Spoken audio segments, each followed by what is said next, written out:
আলাইকুম, welcome back to my channel. আশা করছি আপনারা সবাই খুব ভালো আছেন।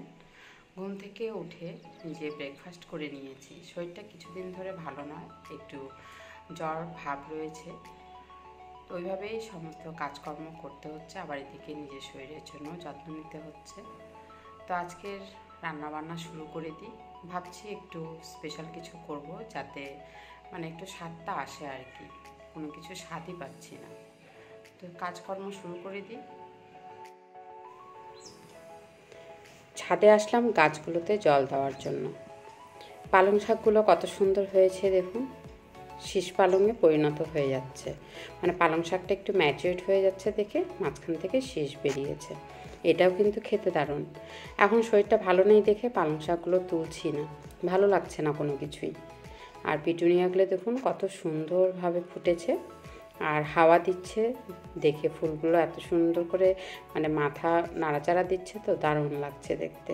দেখে মনে হচ্ছে ওরাও হাসছে আর হাওয়ার দোলে আর কি দুলছে আর খেলছে। এদিকে তো গাঁদাগুলো, আর এই গোলাপ গাছটার মধ্যে কড়ি এসেছে, কড়িটা একটু বড় হয়ে গেছে। এটা নতুন কালেকশান এবারের শীতে। আর ডালিমগুলো ধরেছে গাছের মধ্যে, ডালিমগুলো একটু একটু করে বড় হয়ে গেছে, আর কিছু কিছু ডালিমগুলো না ফেটেও গিয়েছে, তো মনে হচ্ছে যে জলের অভাবে ফেটে গিয়েছে। আজকে আকাশটা না একদম পরিষ্কার, কিন্তু হাওয়া দিচ্ছে দেখে একটু ঠান্ডা ঠান্ডাও লাগছিল। মেয়েকে ব্রেকফাস্ট দিয়ে দিলাম। আজকে বানিয়েছিলাম ছোলা, পরোটা করলাম, আর এই যে কালো ছোলা আর একটু কাবলি ছোলা মিলিয়ে করেছিলাম। একটু ঝাল ঝাল মশলা দিয়ে করেছিলাম, যাতে আমারও একটু জিভে স্বাদ আসে।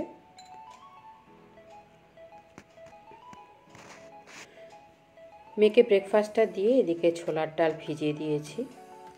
আর ফ্রিজে চিকেন ছিল, চিকেনটাকে বের করে নিয়ে লবণ হলুদ সমস্ত মশলা মাখিয়ে রেখে দিলাম। আর এদিকে গোবিন্দভোগ চাল ভিজিয়ে দিয়েছি, আজকে একটু পোলাও করব। আদা রসুন বাটা শেষ হয়ে গেছে, এই জন্যে বেশি করে আদা রসুন ছুলে নিলাম। এটাকে বেটে স্টোর করে রেখে দেব, এই এক সপ্তাহ চলে যায় আর কি। সব কিছুর মধ্যে তো আর আদা রসুন দিই না, যেগুলোতে দিই তার জন্য এইটুকুই যথেষ্ট। আদা রসুন আর কাঁচা লঙ্কাটা পেস্ট করে নিয়ে নিলাম। এদিকে চিকেনটা বসিয়ে দিয়েছি। পেঁয়াজটাকে হালকা করে ভেজে নিয়ে তারপর চিকেনটা দিয়েছি।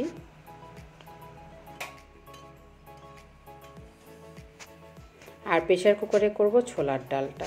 ছোলার ডালটা করার জন্য প্রথমে সর্ষের তেল দিয়ে দিচ্ছি। আজকে একটু টেস্টি করে মশলা একটু বেশি দিয়ে ঝাল ঝাল করে করব, তার জন্য দিয়ে দিচ্ছি বেশি করে পেঁয়াজ।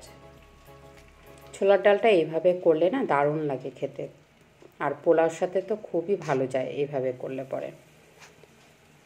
পেঁয়াজটাকে দিয়ে একটু নাড়াচাড়া করে নিচ্ছি। পেঁয়াজটা যখন হালকা হালকা করে কালারটা চেঞ্জ হয়ে আসবে, তখন এর মধ্যে ভিজিয়ে রাখা ছোলার ডাল আর কাঁচা লঙ্কা দিয়ে দিচ্ছি। আমার আওয়াজটা শুনে বুঝতেই পারছেন আমার শরীরটা সেরকম ভালো নেই, একটু সর্দি সর্দি ভাব, বুকে মনে হচ্ছে একটু ঠান্ডাও লেগেছে। দিয়ে দিলাম লবণ হলুদ জিরে গুঁড়ো লঙ্কা গুঁড়ো আদা রসুন কাঁচা লঙ্কা বাটাটা, সমস্ত কিছু দিয়ে ভালো করে নাড়াচাড়া করে একটু কষিয়ে নেব।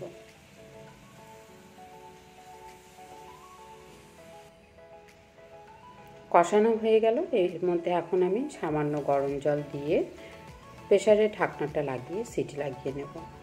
এই 3 থেকে 4টা সিটি দিলেই ডালটা সেদ্ধ হয়ে যাবে।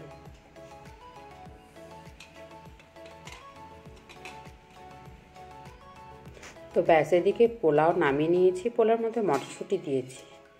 এটা তো চিকেনটা, আমি যেহেতু চিকেন খাই না, এই জন্য আমার জন্য আমি ডিম করছি। আর এটা হচ্ছে ছোলার ডাল।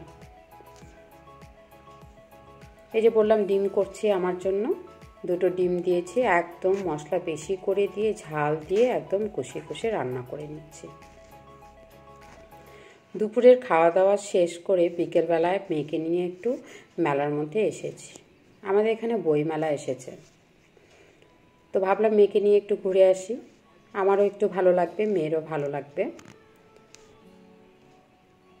তো বইমেলায় এসে দেখছি খুব সুন্দর সুন্দর দারুণ বই এসেছে। একটু ঘুরে ঘুরে চারিদিকটা একটু দেখে নিচ্ছি। আর মেয়ে একটু বইগুলো ভালো করে দেখে দেখে নিচ্ছে যে কোন বইটা ওর নিলে পরে ঠিকঠাক হবে।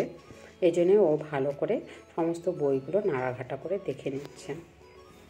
তো মেয়ে ততক্ষণ ওদিকে বইগুলো দেখতে থাকুক, আমিও একটু এদিকে দেখে নিচ্ছি। আজকের ভিডিওটা কেমন লাগলো আমাকে কিন্তু অবশ্যই জানাবেন। সবাই খুব ভালো থাকবে।